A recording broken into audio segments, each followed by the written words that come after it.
Chinese audience would go to see an American film. From TV to movie to reality to From Wanda Group and Alibaba. 怎么样在竞争中去生存 creative team to China. And there's that strong anchor to China. Hello everybody, I am Rami. Welcome to Hollywood Meets China, your favorite meeting about people who work both in China and the Hollywood entertainment industry. Today we are really glad to welcome David Miles.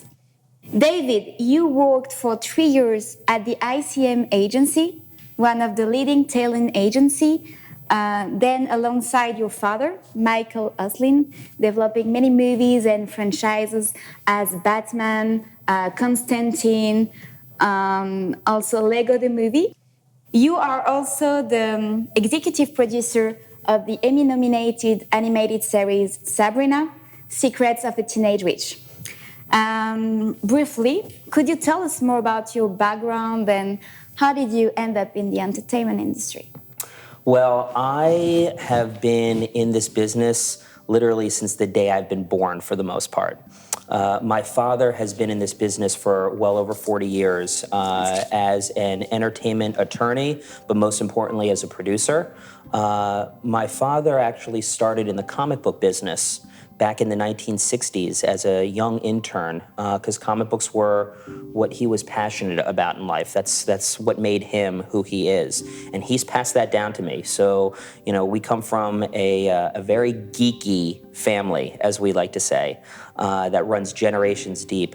But our love for characters and story and worlds, you know, that's what makes us who we are. That's what makes me who I am. You are passionate about comic books too. I love comic books. I like anything that comes out of the publishing space. Comic book, yes, but you know, even if it's authors like Jules Verne, you know, great worlds, great characters, you know, that's the stuff that dreams are made of. That's the stuff that my father used to read to me when I was young. It's what made me who I am today, you know, in so many different ways. So I was born for this business, especially the creative side. My father, though, because of his comic book connections back in the day, he was really fortunate that he was one of the first, if not the first, to really understand what the word franchise meant in the media business.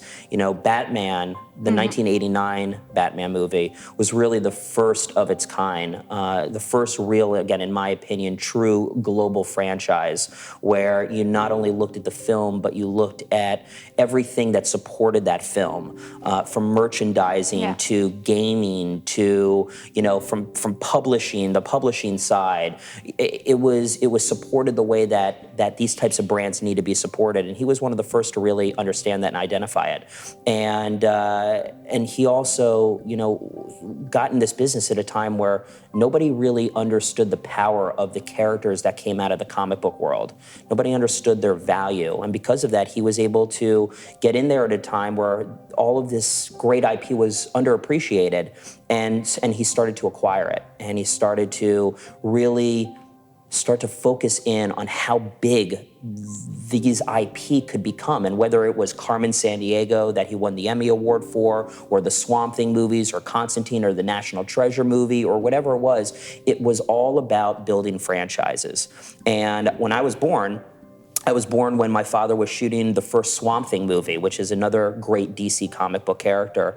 And some of my earliest memories were being on set back when I was a little baby and being around this world, though. So, you know, when you look at early baby pictures of me and seeing me sitting on Swamp Thing's lap, you know, my mom holding me as she's traipsing around the jungles of Savannah, Georgia, you know, it's been a part of my life since I've been born. And when I got out of college a million years ago, I knew that I wanted to be in this business. I knew that, you know, I was most passionate about the creative side. I love working with directors. I love working with writers. I love finding great content that my father and I both see and envision as a long-term great franchise.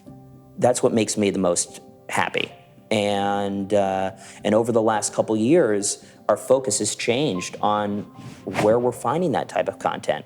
And I know we're going to talk about this a lot today, but originally I was very excited when the next great comic book series came out here, or the next great novel or children's book came out here.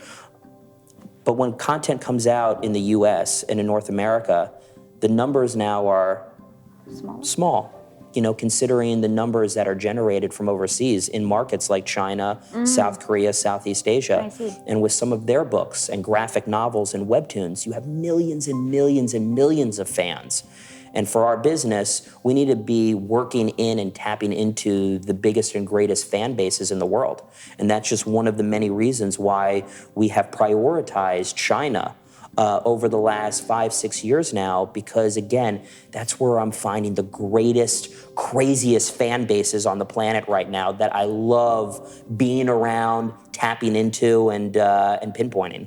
It was my second question. That's great. You introduced it. So you are currently focusing on building co-production movies and TV franchises in the Chinese marketplace. And my question was, how did you end up developing and appealing to the Asian markets? In today's industry, in our media industry today, you can no longer make huge, expensive, crazy expensive content anymore unless you can distribute that content around the world. We're at a point of time right now where it is bad business to be making $200 million big tentpole features if they can't play in China, if they can't take advantage of these giant, growing, important markets around the world. And Is it one of the biggest markets for you? Oh yeah. I would More say than that Indian markets. I would say that China is just important to us as the U.S. market is. Places like India are quickly following in those footsteps, where I do a lot of business as well. But it is so unbelievably important to find content that can play in both of these markets.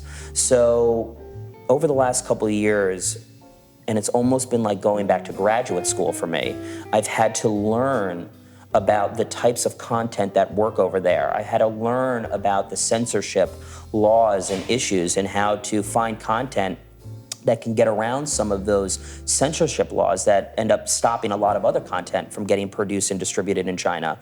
And so I had to find the right material, and the right material, again, that can not only excite the Chinese audience, but again, could work here very well. And there is content like that. And we see it all the time. You just need to know where to look and how to find that content. And this is why, big international events are very important for me to go to every year. Things like the Frankfurt Book Fair, or the Bologna Children's Book Fair, or China Joy, or a lot of the regional Comic-Cons in Southeast Asia that we participate in, because that is where I'm finding content that is anchored to Asia, anchored to China, but is globally appealing. And that's one of the reasons why, as an example, the webtoons business in South Korea is so important to us, because that content plays very well and is very appealing across Asia, but is very westernized with how they look at that type of content, the themes that they deal with. So we've been able to find content there that I know can work really well in Asia, can work really well in the US, but again, there's that strong anchor to China. On the other side though, I find content all the time that I know will work well as local Chinese content that might not be able to play here in the United States that well, but can work really well in China and those surrounding markets there. And if we see opportunities like that, we're gonna go wherever the content dictates that we should go. Because again, our love, our passion, my passion is all about the characters in the world. So I'm gonna wanna do whatever I can to bring those worlds and characters to life in whatever markets are appropriate for that particular IP.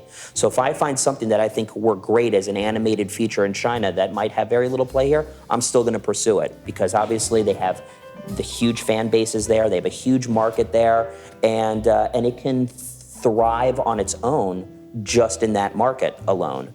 So that's why, I look at the content first, and then we kind of figure out what to do with it after we already figure out that we're passionate about it. I see. And what are for you the common links between American and Chinese states, for example? Everybody likes great characters. Everybody likes great worlds. Everybody likes action, some great action. Everybody likes animation. Everybody likes comedy to a certain degree. Everybody likes sci-fi to a certain degree. Everybody, well, maybe not everybody, but a lot of people like romantic comedies out there. And there are certain themes that cross over between both markets that, both markets are excited about. You just have to be able to find that right content.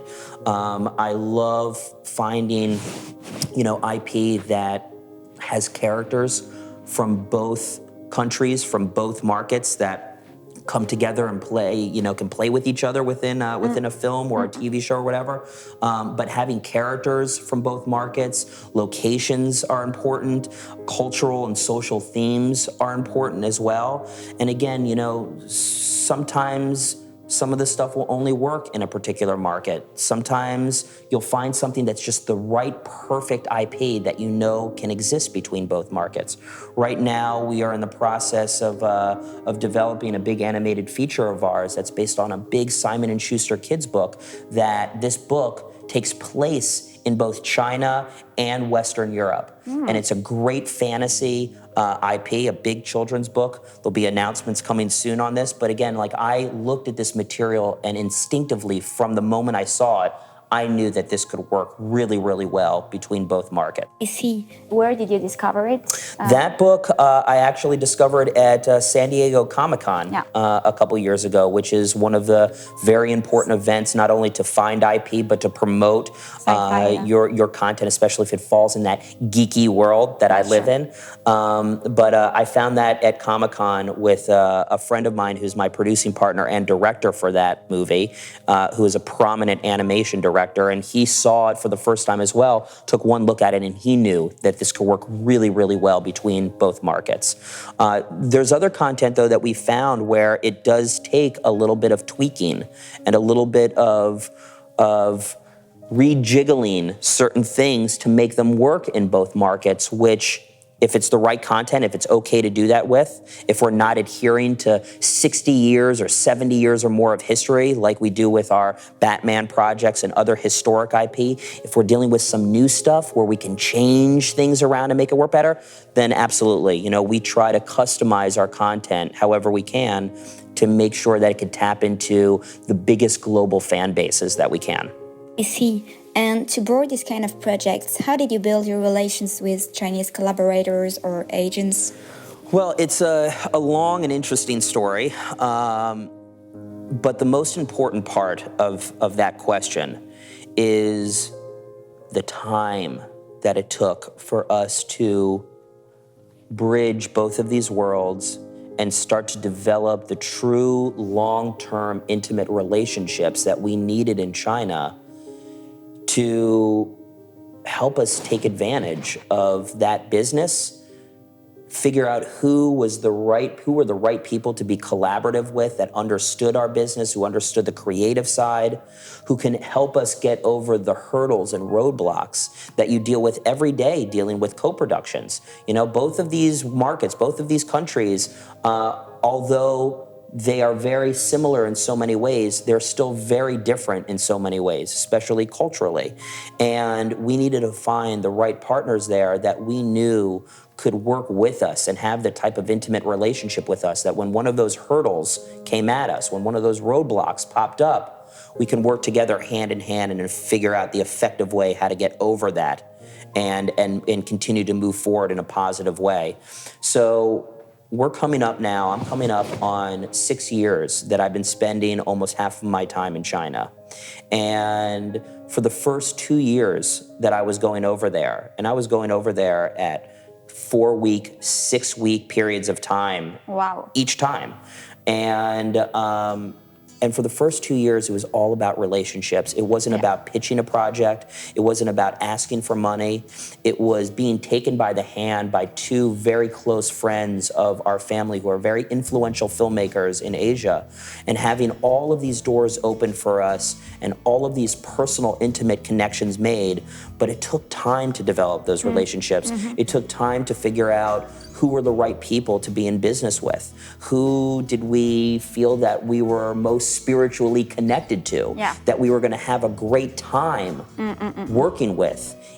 Even though obviously it's a very difficult business to be in with hardships that pop up every day and a tremendous amount of stress. And that's why figuring out who you want to work with is so important, because for us, for my father and I, you know, every day we like to say that we get to play in a sandbox every day, and we're very fortunate to call it a job. You know, we're like little kids in a sand, you know, and it takes the right person to get into that sandbox and play with us. So for those first 2 years, it was all about relationship building. And after 2 years, we then figured out who we were going to have the most fun with, and who we really wanted to be in business with, and who in China, as well as other countries in Asia, who was in the right position to take advantage of this massive growing movement that's taking place now.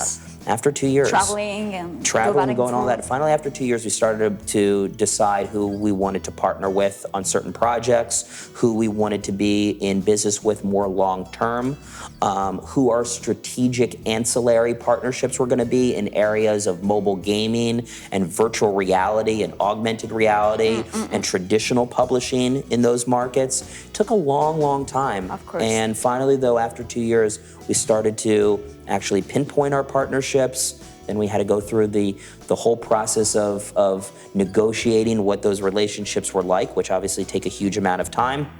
But we were very, very careful and very picky and very intimate on how we looked at developing our relationships in China. The most important thing to my father and I when we put together any partnership, or I package any film with any talent, it's got to resemble family, and it's got to resemble the closest thing possible to a family environment. That's the only way that I can get my father to work, and he and I are partners. So I gotta create these positive environments to surround him and our IP with. And we've been very, very fortunate with some of our partners. Yes, we made some probably some poor decisions in the past, as does everybody. But we have been blessed with who has been advising us from a creative side, from a financial side, and we are very, very pleased with our family now in China.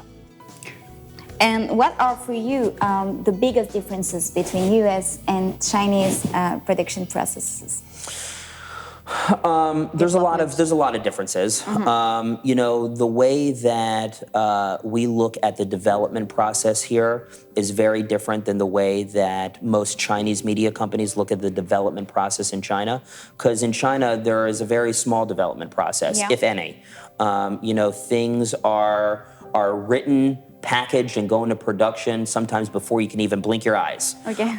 Whereas here, you have to play the development game. If you're in the studio business, the network business, you know, you play the development game here, and there are no guarantees that whatever it is that you're developing, even if it's with huge talent, with a lot of money being spent, there's no guarantees that that ever will make its way towards actual production. And there are too many situations here where content gets caught up in what we call development hell, where it will literally sit on a shelf for years sometimes, or sometimes even longer than years. Sometimes it'll just never get made. Whereas in China, you know, they develop content. They begin to package and finance content with the strict idea that it is going into production. This is something that they want to see go into production, they want to see get made, and want to see it get made in a relatively short amount of time. So because both markets operate differently at the development stage, there's a lot of hand-holding, and there's a lot of intensive conversations that go around what happens during that phase, what needs to happen, the time that sometimes it takes to develop this franchise. So, you know, because of those differences, and those are mainly cultural differences, Sure. That's one of the reasons, again, you need to have the right partnerships that understand what it takes to really create amazing worlds, amazing characters, amazing storylines, that will translate well on the big screen. And it's not an easy, quick process. Sometimes things are a lot easier and move quicker than others, but the development phase is definitely one area. The other area that is quite different is when, you talk about the marketing and promoting of a film. And what the P&A is that's being spent here compared to in China is very different, again, culturally, how families and people here see films and families and how people see films in China. Here, when you go to a theater, you know what movie you pretty much want to go see. You're going to a theater to see a specific movie. In China, again, it's much more of a cultural thing where families and friends, they go to the theaters on weekends. They go to the theaters because that's the thing to do. That's when everybody can get together on weekends when they're not working and go and have a great time at the theater. But most often, besides the huge blockbusters that everybody knows about, but most often in China, when you go to a theater, you pick your movie when you're there with your family, with your friends, and then you decide what movie you're going to see.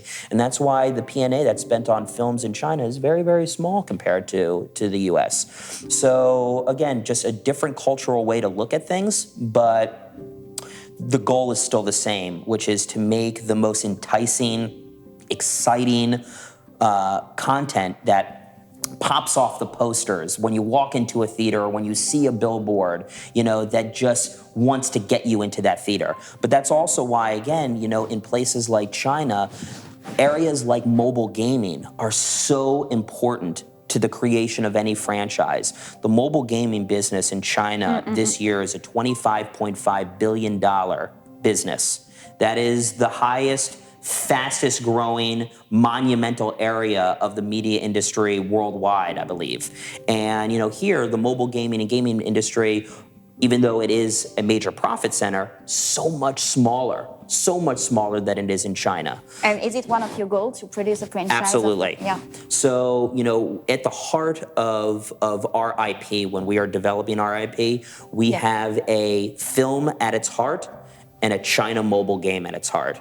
Because, again, if we can develop a great mobile game to support our film, to support our content, we might see more revenue generated from that mobile game than we would our film or multiple films. But also, in China, everybody is on their phones. Everybody's on their devices. And again, whether you're in a cab or a subway or a bus or on foot, everybody is playing over there. And it's amazing when you're there and you see the power of the cell phone in China specifically.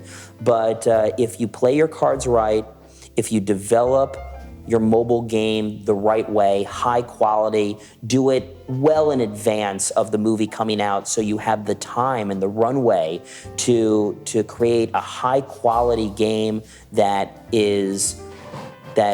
will support the film the way that it needs to, instead of it being an afterthought and either never happening or that game just being very low quality because either you didn't have enough money to do it right or, again, you thought about it too late. So we make sure that when we're developing our films, that we're developing things like mobile gaming alongside so assets can be shared. Is it like a merchandising for you or marketing part of the movie? It's gaming hits both categories. Gaming is a great marketing tool because it'll be in so many people's faces, you can't deny it. But it's also a great revenue generating thing as well. And so I kind of look at them as both. Same thing for virtual reality. It's a great marketing tool depending on what it is, but it also, depending on what it is, can generate some great revenue, especially in China where the VR market is growing a lot quicker than the VR market here in North America. True. David, you are currently working as a consultant to the Asian Film Awards, and you are a member of the advisory board for the NAB show, or NAB show? NAB show, the world's largest annual trade show in Las Vegas, gathering media, entertainment, and technology together. Could you tell us more about your tasks with these two ventures? Sure. Events are always important to our business in general, and whether they are trade shows, whether they are conventions where the public is brought in, events, especially industry events, so important to what we do from a marketing side, promotional side, from just making relationships from that end. And everybody wants to grow nowadays. Everybody wants their event, whether again it's Comic-Con, whether it's the NAB show, which is the National Association of Broadcasters, whether it is the Asian Film Awards, whether it's China Joy. These shows want nothing more than just become bigger and bigger and meaner and tap into more fans as possible. And with a lot of the events that I work with, I look to leverage relationships from the East and from the West and try to do what I can to bring everybody together, bring the best grouping of people together that could result in many wonderful different things. There are so many individuals and companies from North America that I feel deserve to be working in Asia, deserve to be working in China, deserve to have the spotlight on them so people can see what they're doing and potentially open up many doors to China, the rest of Asia that maybe they never had before. There's so much talent that their careers could blossom if those right doors were open for them in places like China, and vice versa. There are so many wonderful companies and IP holders and animation companies and, so many companies in China alone that deserve to be doing more business here. And I use these events as an opportunity to pull the best people from both of these markets and bring them together. With the NAB show as an example, last month we just had our second NAB show in Shanghai, which was amazing. The first one was a great first show a year and a half ago. The second one, they actually bumped up to do it in conjunction at the same time as the Shanghai International Film Festival. And it's awesome because it puts a huge spotlight on the TV business. It puts a spotlight on the technology business and the technology component to the media industry. And we're able to bring together such a great grouping of people to the benefit of the audience, which is both, public people coming because they're interested in this space, but as well as industry insiders that attend these events. And it's just a great way to push our relationships forward, doing whatever we can to make the China-Hollywood relationship that much bigger, that much stronger. And that's what I love doing. I love bringing friends of mine from here, from over there, and bringing them together to benefit everybody. So the NAB conference is a wonderful, wonderful show. My goal is to consistently bring in strong Asian and Chinese specific elements to these shows, whether it's in Vegas, whether it's the NAB show in New York in October, whether it's our next Shanghai event, and just, find the best grouping of people that can benefit one another, but benefit the audience as well. With the Asian Film Awards, a little bit different of a situation, but still similar. The Asian Film Awards are one of the best award shows I've ever seen in the world. They're like the Oscars to Asia. And unlike other Chinese award shows, the Asian Film Awards are opened up to all of Asia. So you have strong, South Korean, Southeast Asian, Indian, elements that are part of this show that, again, these are some of the biggest growing markets on the planet right now.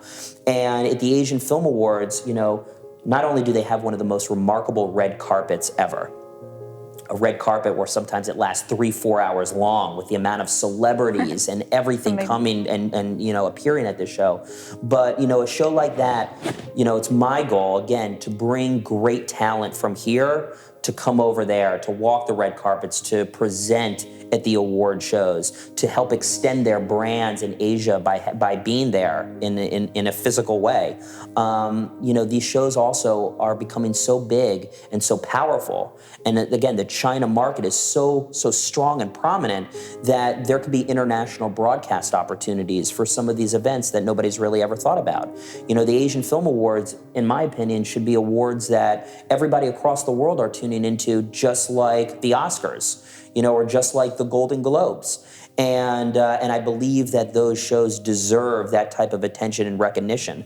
There are also huge branding opportunities. We're great global brands. Again, brands, whether it's from North America, brands from other areas of Asia, from Europe, brands are looking for any way that they can consistently get bigger and more attention on their brands. And there are few opportunities better than to bring in a prominent brand into an event like the Asian Film Awards, where again, the recognition that that brand will get will be hard to find in any other place. So I look to leverage all of that stuff to the benefit of the event, to the benefit of the talent, to the benefit of the brand itself, and do things in a way that, again, are promoting our industry and help pushing it forward the way it needs to be. It's also one of the areas that my agency, William Morris Endeavor, is instrumental because of the talent and the brands that they represent and everything that they do in the global media industry. We work together hand in hand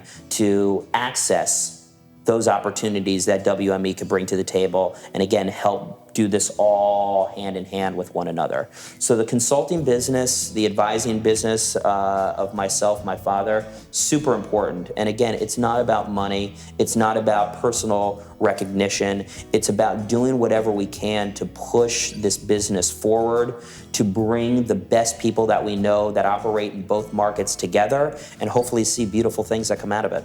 So you are also consultants for Chinese companies there? Yeah, so right now we're mainly focusing on consulting for big Chinese-based events.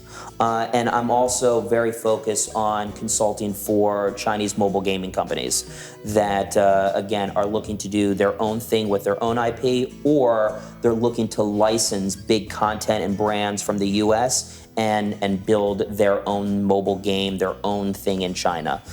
There are companies that we're very close with in China, who have the DC comic book license, who are doing amazing things in the mobile gaming space with the great DC comic superheroes. Another big gaming company in China that we're close with just secured the rights to Game of Thrones, and they're going to be doing the big mobile game version of Game of Thrones in China. And these opportunities are not only extremely lucrative, not only for the IP holder, but also for the gaming company as well. But again, it's all about brand extension. Yeah. And it's all about the global franchise business. And that's why, again, at its heart, I don't consider myself, if somebody were to ask me what I do, what my day job is, I would not say I'm a producer or I'm a consultant. Yeah. I refer to myself more as a brand manager than anything nowadays, because, producing is just one spoke in the wheel. Advising, consulting, one spoke in the wheel, just like, you have your film and then you have your television streaming content, your mobile gaming and console gaming opportunities. You have your VR and AR, traditional and digital publishing. It's all a giant, it's all spokes in this giant wheel, and everything has to be moving together, if you're going to capitalize on really truly creating a global franchise or a global brand nowadays. Yeah. It's why the Chinese market interests you, because there is many franchises and IP to do and to develop. It is. I mean, some of the stuff that I've seen over the last couple of years that's coming out of China, as an example, at the Frankfurt Book Fair. And the Frankfurt Book Fair, which is every October, it is one of the biggest trade shows in the world. I believe it's the second biggest trade show in the world, but it's the biggest book publishing conference convention in the world. And for anybody who is familiar with events like San Diego Comic-Con, which is crazy in and of itself, Frankfurt Book Fair is probably 6 to 10 times the size of San Diego Comic-Con. Every major publisher in the world comes to the Frankfurt Book Fair looking for licensing opportunities, distribution, financing opportunities. Announcements are made around certain IP. It's really an extraordinary global event. And the China publishing presence at this event over the last 3 to 5 years has done nothing but accelerate. The amount of amazing Chinese publishing companies that attend these shows, I mean, it's extraordinary to see firsthand.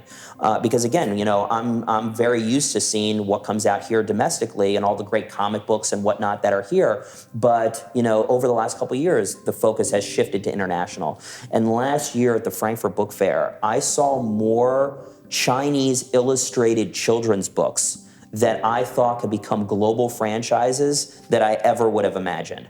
And not only great stories, but great artwork, great publishing within China and within Asia. But stuff that is on the precipice of breaking out and becoming huge. And I know that within the next couple of years, there's gonna be a huge domestic focus on this type of content because it's great content, it's global content that could work everywhere. But again, this type of content has tapped into the fan base in China and the rest of Asia. And again, we're a comic book here, if it sells out of a first printing of a particular popular comic book, that comic book might only be selling 25 to 50,000 copies, physical copies worldwide. That's not a big number. Overseas, some of these books just across Asia, again, are selling 5, 10, 15, 20 plus million copies a book, which it's just different nowadays. So I love, especially from a publishing side, because again, I'm first and foremost a geek. So, the stuff that I see coming out in China from the publishing space, I'm just enamored by and think that we're going to see nothing but growth in that area for the next considerable future. And how did you team up with Chinese collaborators? Do you have some companies there? Do you used to work with some companies? So we work with a number of different companies, both on the production side, the distribution side, the financing side. We work with a number of wonderful companies across China. And again, that's in the areas of traditional film, TV, now, gaming, VR. So we have partnerships, both financial partnerships, licensing partnerships, development creative partnerships across all of those areas in China. Those relationships are growing every day. We're always looking for the next great partner to bring into the fold to work with in some capacity. But we have a lot of really extraordinary partners there that we're working with in a lot of different areas. And fortunately, all of those partners understand the types of content that we love working on, my father and I. They understand what needs to be done to really create a global brand franchise and all of the different areas you have to play in, and financially what it takes to do that. So we are very fortunate with who we are working with. Again, we are very, very picky. We take our time, no need to rush things, and very, very happy with our current relationships, but always still excited about what is around the next door, the next corner. And what do you think about the potential for Chinese movies in Hollywood or franchises? And also, how do you explain the increase of US-China co-production movies here? So I love Chinese film. I always have. I love Chinese cinema. I have been, some of my earliest memories are watching some of the classic Shaw Brothers films, that I was either watching by myself or that my cousins were putting on and making me watch. But I love Chinese films. And then, looking at today's world, I am infatuated. I'm a fanatic when it comes to guys like Johnny To. I see everything that obviously people like Jackie Chan, as Jackie Chan does, but like Donnie Yen and, so many of these guys, especially from more the action oriented world. I'm a huge, huge fan. And over the last number of years, there's been such an increase in the quality, in the storytelling, in the visual effects that these local Chinese films are doing now, that I think that they deserve more attention in the Western world than maybe they have. You see more and more films now being distributed in a limited capacity, but still being distributed in North America. You're seeing those numbers rise to a certain degree. But I think that, in the next number of years, we're just going to continue to see kind of this movement where everything is going to kind of end up merging. You'll still see great local content from both markets that are capped at a certain budget range, but anything I think in the future, again, that's a couple years out, that are bigger budget stuff. Everybody's going to be looking at how best those films can play in America as well as China. So, personally and selfishly speaking, I would love to see more local content here. I think the more local content in America, the better it is for many different reasons, but I would like to see more of it. I'd like to see there be more publicity and marketing behind the local Chinese content that ends up being distributed here, because, it's only, those films are only being shown in key markets here, and whether that's, New York, Chicago, LA, very few, San Francisco, maybe a few little pockets here and there. I'd love to see that expand. And again, I'd love to see the US distributors of those films put in a little bit more money from a marketing P&A side, because I think more people will spark to that type of content. You look at distributors like Netflix, and you look at the amount of Asian content, mainly South Korean and other such related places, but you're seeing such an upswing in content coming from that part of the world that I think it just needs to increase every which way. And that's what I would like to see. But again, as you see story and visual effects and the overall quality of these local Chinese films continue to evolve and expand, I'd love to see them have more of an opportunity to get in your traditional theatergoer's face here in the US. From the co-production standpoint, typically with the co-productions, you're looking at bigger budget stuff, and again, that's our core business. Is creating content that could work really great within, both of these, if not more than China and the US, but work in multiple international markets. Really, again, creating content that has the chance of becoming a long-term franchise or brand in different ways. You obviously see it with, the huge movies that do very well in China, like the Fast and the Furious movies, and, some of the last Transformer movies. Anything pretty much with The Rock or Jason Statham and a few of those guys. And I think that that's a business that we'll see continue to grow, because again, when you're talking about making a movie that's even $50 million, but looking especially at the big tentpoles that are $150, $200 million films, you have to be able to have those films play in China if you're going to have a successful financial future for that brand. And we've seen too many of these huge films either not get distribution because of censorship or quota issues or whatever the issue may be, that just can't be distributed in China.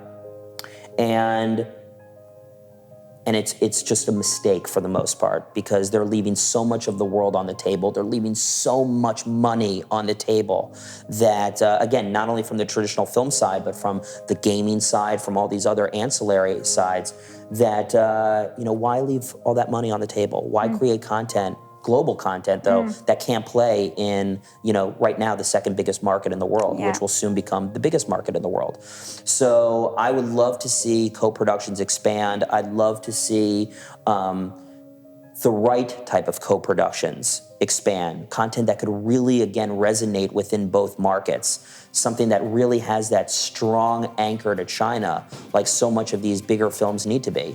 And, hopefully something in co-productions that can avoid some of the missteps and pitfalls of movies like The Great Wall and some other ones which tried to accomplish everything and ended up suffering in different ways because of certain things that they've done. So, I would love to see anything that brings both of these markets together, makes both of these markets more collaborative together. And I think that as we continue to see those relationships evolve, it's only going to benefit everybody. And it's only going to make everybody more money, but also put a lot more smiles on kids' faces across the world.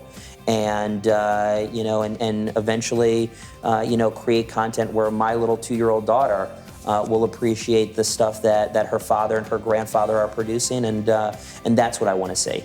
And that's why, again, I go to theme parks, which is, again, another conversation, but I go to these amazing, Shanghai Disneyland, which is my favorite theme park in the world now, and I look at all of the local theme parks that are being built there, the location-based entertainment that's cropping up all over China and the rest of Asia, and everything's there.